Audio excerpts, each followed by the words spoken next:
How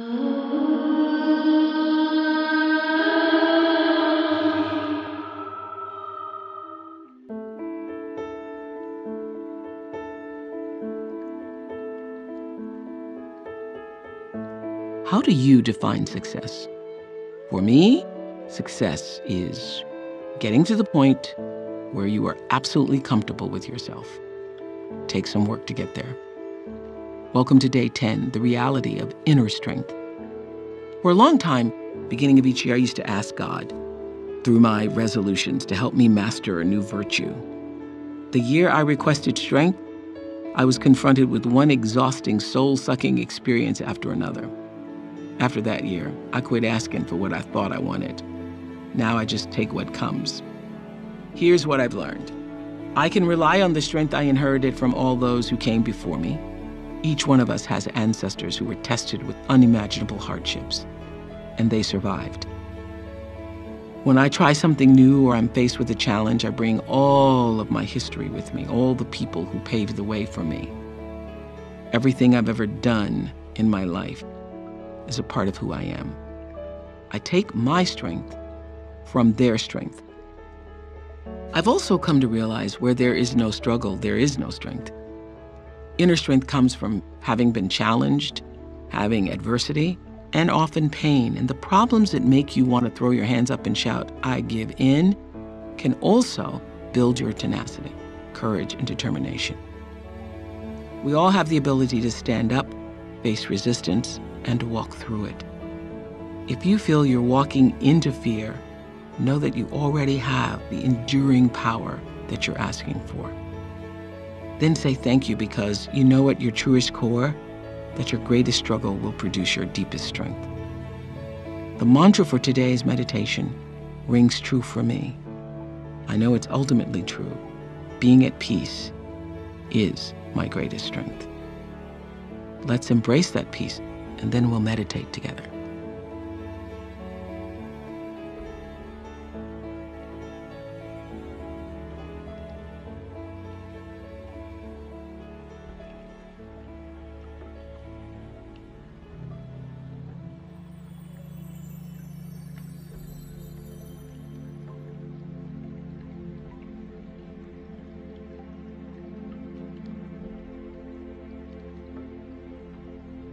Generally speaking, many people lead lives that seem stable and purposeful, but deep down they feel insecure and anxious. We've been talking about trust and hope, and nothing destroys hope more than feeling insecure. The opposite of insecurity is strength. What does it mean to be strong? Looking around, we can see the strength of an authority figure like a boss who dominates others. With or without consent, they take charge and make it clear that only their will, their desires, and their emotions are important. This is a sad distortion of true strength. Society rewards this distorted strength by giving some people power, and millions of others seem more than happy to give away their power to those who appear strong. All of this comes about because we haven't learned how to be strong inside ourselves. Out of insecurity, we build defenses to keep threats away, and defenses, like castle walls, enclose a small protected area while shutting out the great wide world. When you feel safe and secure inside yourself, the world expands infinitely because consciousness is infinite. When you feel strong inside, you don't feel afraid, anxious, and isolated. You are open to life instead.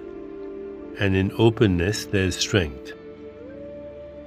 In meditation, you experience the unchanging level of awareness that cannot be shaken. This is permanent strength. In practical terms, becoming strong feels like a puppy who is safe only beside its mother until its curiosity lures it into the outside world. At first, the puppy rushes back to its mother's side when it feels unsafe. But over time, standing on its own, feels natural and right. It has no more desire to be protected by another. The self behaves the same way.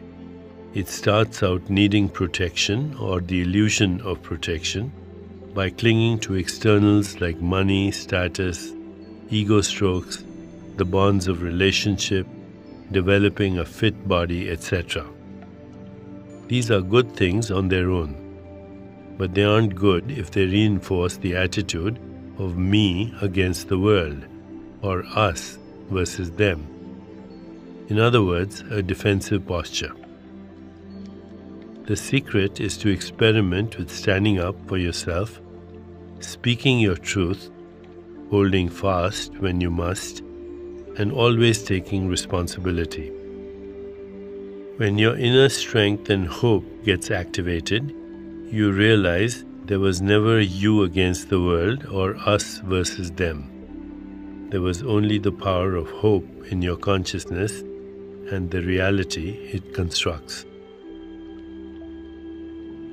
As we prepare to meditate together, let's take a moment to consider our centering thought.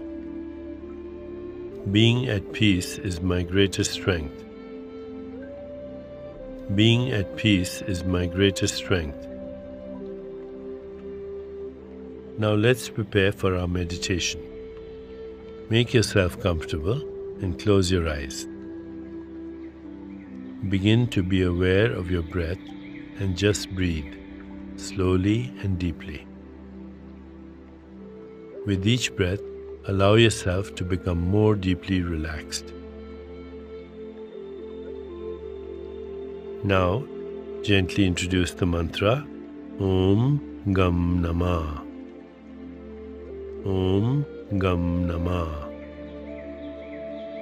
This mantra connects our individuality to its true strength and security in universal awareness.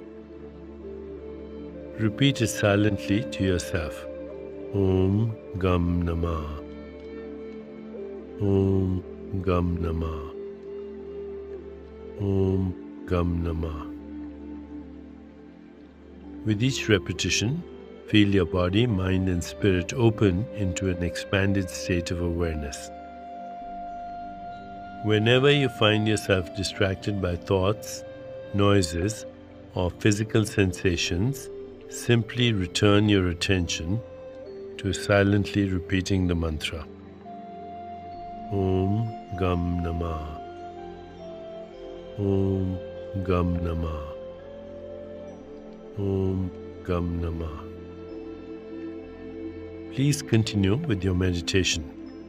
I'll mind the time, and you'll hear a soft bell at the beginning and end of the meditation. Om Gum Namah. Om Gum Namah. Om Gum Namah.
It's time to release the mantra. Continue to sit restfully, inhaling and exhaling slowly. When you feel ready, gently open your eyes.